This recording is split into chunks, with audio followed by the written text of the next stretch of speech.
What's up, guys? Welcome back to Real Bucs Talk. Today, I want to talk about the Buccaneers linebacker room. The draft has come and gone.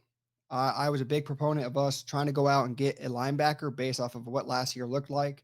KJ Britt was clearly a liability on defense last year. He's no longer on the team now because of that.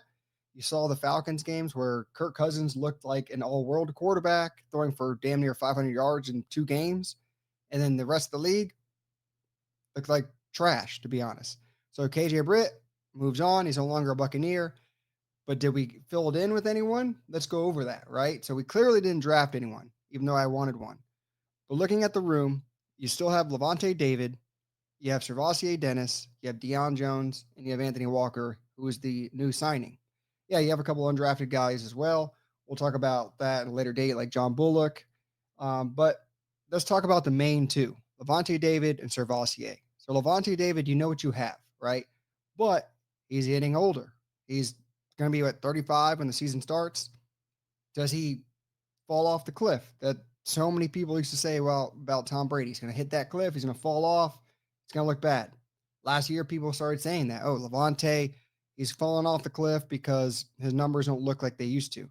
He still had a damn good year. Let's be honest about that. And I think a lot of it was because he was trying to help out too many other people because the gap where KJ Britt was a giant hole. And then also Servassier Dennis was hurt yet again.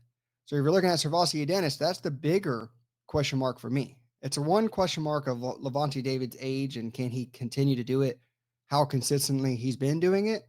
But Servassier Dennis. So we're looking at him every year he's hurt, right? So let's look at him overall because it's almost like he's a rookie every year because you can't get a full season. So you look at him, 6'1.5", 226, 32, and almost 33-inch arms, huge hands, almost 11-inch hands, 4'6", 40. He's quick, 41.5-inch vert, tremendous. And then all his rookie season, you heard about him in training camp, picking guys off, dropping back in coverage, a very smart linebacker. You got to give him credit where credit's due. But when he was first year, got hurt, shoulder. Second year, had to have surgery on the shoulder. But if you're looking at his actual stats, like when you look at it overall, it looks like nothing, right? His first 2 years, he was in 13 games, no starts. Last year, 4 games, no starts. But look at the numbers: 1 sack, 22 tackles in 4 games compared to the first year. Game logs, that Detroit Lions game, he was all over the damn place. Like tackles left and right, critical situations, he was on the field, third down situations on the field. Very much the more athletic linebacker than him and KJ Britt. I think they were eventually wanting him to take over. You see his snap counts as a 50%, 50%. They were probably seeing it on tape saying, okay, this guy's actually playing at a high level. And then he gets hurt in that Denver Broncos game, and there goes the defense, right? So we're putting a lot of investment into Servassier to be that guy next to Levante David. And better yet, maybe even take some pressure off of Levante, like I was saying, because of his age. Can he do that? Can he stay healthy? I know we're hoping that shoulder surgery went well and he's going to be a mainstay, kind of like how Gerald McCoy was his first 2 years with his bicep injuries. And then the rest of his career here was pretty damn good before he left. I'm hoping. Let's knock on some wood, guys. But let's also break into what was he in college because we really haven't seen him besides little spurts here and there. He was a guy that could get after the quarterback. And what did we miss last year? A downhill player that could get after the quarterback. Not only did he show he could cover, but in college, he had 7 sacks his last season behind Kalijah Cansey. 87 tackles, 94 tackles, and then doubled up 4 sacks in a row in his sophomore, junior years, and senior year, he gets 7. I mean, we have something there. You see he's an athlete, clearly with the 4'6", 40, 41 and a half inch vert like we talked about. But can he stay healthy is the biggest question mark. And Jason Light, Todd Bowles, they may be taking a big risk, but they know what they have in house. This is a guy that knows the defense clearly. When he's on the field, he flies with the ball. I know it's a risk, but for them, it's a risk they're wanting to take. And then what is their insurance? You got to look behind them. I see Deion Jones and Anthony Walker. What do I see in that? I see 2 guys that are veterans. One's 29, Anthony Walker. One's Deion Jones, that's 30. Both have been productive in the NFL. Look at Anthony Walker, a guy, again, 29, fast. He ran a 4.6 40 as well. Another guy, 100 tackle guy. And this is in the league. This is in the NFL. This isn't a backup role. This isn't college. This is a guy that has put up numbers. Very, very smart player too. It's another guy we did a film study on, or a film breakdown of just how he talks and how he sees the game. Very cerebral type of guy. And then Deion Jones, former Atlanta Falcon, a guy that can fly to the ball, a guy that has speed to burn. I see them more athletic in this linebacker room.